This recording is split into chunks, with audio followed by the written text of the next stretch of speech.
আচ্ছা, 10 টাকায় কি ওয়েল্ডিং মেশিন বানানো সম্ভব? যদিও অসম্ভবকে সম্ভব করা অনন্তের কাজ, কিন্তু আমি আজকে এটা সম্ভব করে দেখাবো। চলুন বানিয়ে ফেলা যাক 10 টাকার ওয়েল্ডিং মেশিন। কি 10 টাকার ওয়েল্ডিং মেশিন? হ্যাঁ চাচা, কোনো সন্দেহ আছে? তুমি যদি বানাতে পারো তাহলে 1000 টাকা বাজি। ঠিক আছে চাচা, কথার যেন নোচ্চর হয় না। কি নচ্চর, এই নাও টাকা।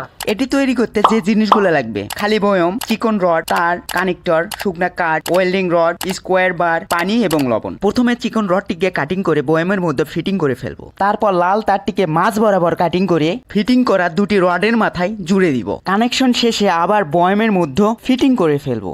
এখন তারের শেষ প্রান্তে কালোটিতে লাগিয়ে দিব স্কোয়ার রড। এখন শুকনো কাঠের মধ্যে ওয়েল্ডিং রড শক্তভাবে লাগিয়ে ফেলবো, যেন নোচ্চর না করে। এরপর প্রয়োজন আমাদের লবণ পানি। বয়মের মধ্যে পর্যাপ্ত পরিমাণ পানি দিয়ে দিব। তারপর পানির মধ্যে রেজিস্ট্যান্স তৈরি করার জন্য লবণ দিয়ে দিব। পানির সাথে লবণগুলো ভালোভাবে মিশাই নিব।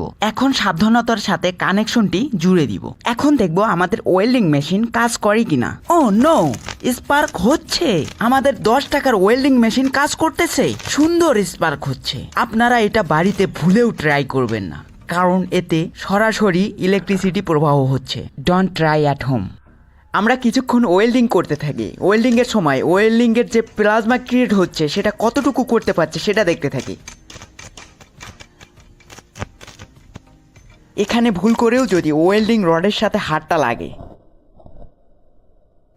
তাহলে শক খাওয়ার হাত থেকে কেউ বাঁচাতে পারবে না, কারণ এখানে সরাসরি ইলেকট্রিসিটি প্রবাহ হচ্ছে।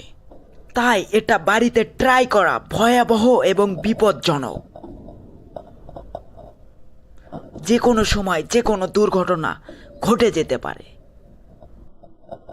হাই ভোল্টেজ ফলো হওয়ার কারণে তারটি পুড়ে গেছে এবং ডিসকানেক্ট হয়ে গেছে। একই এইদিকে তো লবণ পানি ইলেকট্রিসিটি বিক্রিয়া করে পানিকে একদম কালো করে ফেলছে। এই ছিল আমাদের 10 টাকার ওয়েল্ডিং মেশিন। এই জন্য চাচা না জেনে বাজি ধরতে নেই। এই তো 1000 টাকা হারাইলেন।